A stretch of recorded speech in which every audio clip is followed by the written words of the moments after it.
ಜೈ ಬೋಲೋ ಡಾಕ್ಟರ್ ಬಾಬಾ ಸಾಹೇಬ್ ಅಂಬೇಡ್ಕರ್ಗೆ. ಆತ್ಮೀಯ ಬಂಧುಗಳೇ, ಈ ಒಂದು ವೇದಿಕೆಯ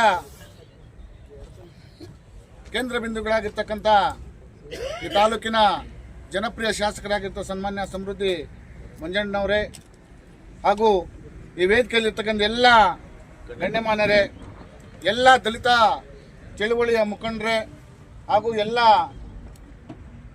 ನನ್ನ ಸ್ನೇಹಿತರೆ ಮತ್ತು ಈ ಒಂದು ದೇವರಾಯ ಸಂಘದ ಗ್ರಾಮ ಪಂಚಾಯತಿ ವ್ಯಾಪ್ತಿಯ ಗ್ರಾಮ ಪಂಚಾಯತಿ ಅಧ್ಯಕ್ಷರೇ ಮತ್ತು ಎಲ್ಲ ಸದಸ್ಯರುಗಳೇ ಹಾಗೂ ಈ ಒಂದು ದೇವರಾಯ ಸಂಘದ ಗ್ರಾಮ ಪಂಚಾಯತಿ ವ್ಯಾಪ್ತಿಯ ಎಲ್ಲ ದಲಿತ ಮುಖಂಡರೇ ಮತ್ತು ಸ್ನೇಹಿತರೆ ಮತ್ತು ಮಾಧ್ಯಮದ ಮಿತ್ರರೇ, ಈಗಾಗಲೇ ಏನು ವಿಚಾರ ಅಂತ ಎಲ್ಲ ಕೂಡ ಹೇಳಿದ್ದೀನಿ, ಅದನ್ನು ಪ್ರಸ್ತಾಪ ಮಾಡೋಕ್ಕೆ ಹೋಗೋದಿಲ್ಲ.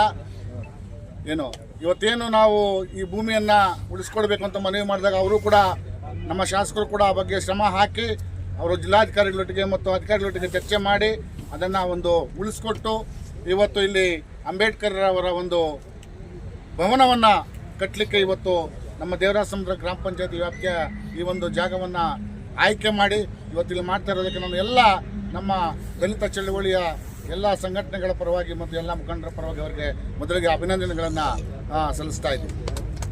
ಅದೇ ರೀತಿಯಾಗಿ ನಂದು ಒಂದು ಮನವಿ ಏನಂದರೆ, ಈಗಾಗಲೇ ಇಲ್ಲಿ ಈ ಜಾಗ ತಮಗೇನಂತ ಗೊತ್ತಿದೆ, ತಮ್ಮ ಅನುದಾನದಲ್ಲಿ ಆ ಮುಂದೆ ಇರ್ತಕ್ಕಂಥ ಒಂದು ಏನು ಆ ಹಳ್ಳ ಇದೆ ಅದಕ್ಕೆ ಕೆರೆ ಹೂಳು ಎತ್ತು ಒಂದು ಯಾವುದೋ ಒಂದು ಕಾರ್ಯಕ್ರಮ ಹಾಕಿ ಅದನ್ನು ಒಂದು ಇದು ಮಾಡಿಸಿ ಅದನ್ನು ಮತ್ತೆ ತಾವು ಯಾವುದಕ್ಕೆ ಉಪಯೋಗಿಸಬೇಕು, ಏನು ಮಾಡಬೇಕು ಅಂತಕ್ಕಂಥದ್ದನ್ನು ತೀರ್ಮಾನ ತೆಗೆದುಕೊಳ್ಬೇಕು.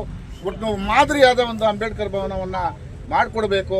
ಇದು ನಮ್ಮೆಲ್ಲ ದಲಿತ ಚಳುವಳಿಯ ಒತ್ತಾಯ ಅಂತ ತಮ್ಮಲ್ಲಿ ಮನವಿ ಮಾಡ್ತಾ ನನಗೆ ಮಾತಾಡಲಿಕ್ಕೆ ಅವಕಾಶ ಕೊಟ್ಟಿದ್ದಕ್ಕೆ ತಮ್ಮೆಲ್ಲರಿಗೂ ಕೂಡ ವಂದಿಸ್ತಾ ನಾನು ಮಾತನ್ನು ಮುಗಿಸ್ತೀನಿ. ಜೈ ಹಿಂದ್, ಜೈ ಕರ್ನಾಟಕ.